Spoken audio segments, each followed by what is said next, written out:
Thank you, Chair, and welcome to our guests. And I think right across the committee, there's first of all an acceptance of the fundamental findings of your report, that there is this a systematic oppression of the Palestinian people, that we've got the illegal settlements, and in fact they've been increasing, and an entire system of control and oppression right through the occupied territories. And I don't think there's any question around that. That's accepted, and your report is very thorough and very detailed. And your own presentation gets this across very succinctly. I suppose one of the issues is, and I don't think, and this, of course, all committees like this are party politics. It's not an issue within the committee. It's about the matter confronting the committee. But at the same time, I do feel it incumbent on me to say, in respect to the remarks of my very good friend Deputy Brady earlier, I don't think it's, and I'd like your comment if you want to comment, if you wish to comment on it. I don't think it's objectively the case. And in fact, there's a friend of mine in the gallery who would have been in the Senate listening to debates on many occasions and would have accepted his bona fides. I think the current Minister for Foreign Affairs, he's very concerned with this issue, has had a number of visits to Palestine, and is very occupied with the issue and is very sincerely engaged with the issue, and recognises the wrongs, and has put that on record on repeated occasions, including in Senate debates initiated by my friend in the gallery.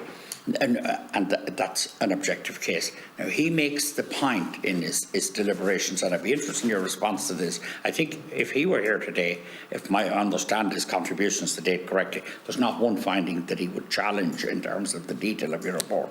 But his contention is that he has to maintain a situation where he has the moral authority and the capacity to advance the two-state solution, to advance the peace process, albeit tragically not very live at the moment, but that potential must be there, that he must have the moral authority and that he must be able to speak to both sides while being unequivocal, and he has repeatedly been unequivocal. There's nobody, I think that I'm not aware of a member of this House who for a moment would suggest that there's not a systematic oppression here. In fact, I'm very aware from the Council of Europe reports on minors being victims of police harassment, being jailed, raids at night. The litany goes on and goes on. I sat through the Council of Europe, a plenary session where we dealt with a report specifically about the oppression of minors, the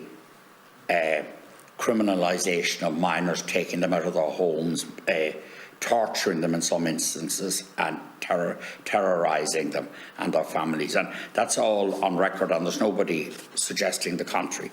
But I'd like your response to the basic contention that a neutral country like Ireland, that our moral authority might be challenged or might be compromised if we don't maintain that and maintain that capacity to speak to both sides, and particularly in the context of the UN. Now, your response to that will be interesting. I suppose that's the fundamental question I ask, because I'm not here to challenge any of your findings, and I'm not aware of a person who would wish to do that, and nor could they factually do so. So the question is, what do we do with your findings? How do we progress your findings? How do we get the correct outcome? And I thought, for the sake of balance and objectivity, and just to throw a balance to this, and I think Deputy Brady himself would welcome that, we have to explore both sides of this argument. How do we proceed here? Do you go for the nuclear option? And in that case, it would be the advice of the Minister, and I think some of his officials, but say that the Minister, because he's the one who goes on record, that he would prejudice or damage his capacity to progress things in that case. So that's the fundamental question that I'd be interested in your answer to, because beyond that, sadly, the facts are the facts, and tragically, it's all true. So it's only a question of how we deal with it, how we approach it. and where we go from here. And I suppose if you want to make a comment on, do you see any prospects now? It looks very bleak at the moment for even a fledgling peace process again, or any initiatives there. Thank you.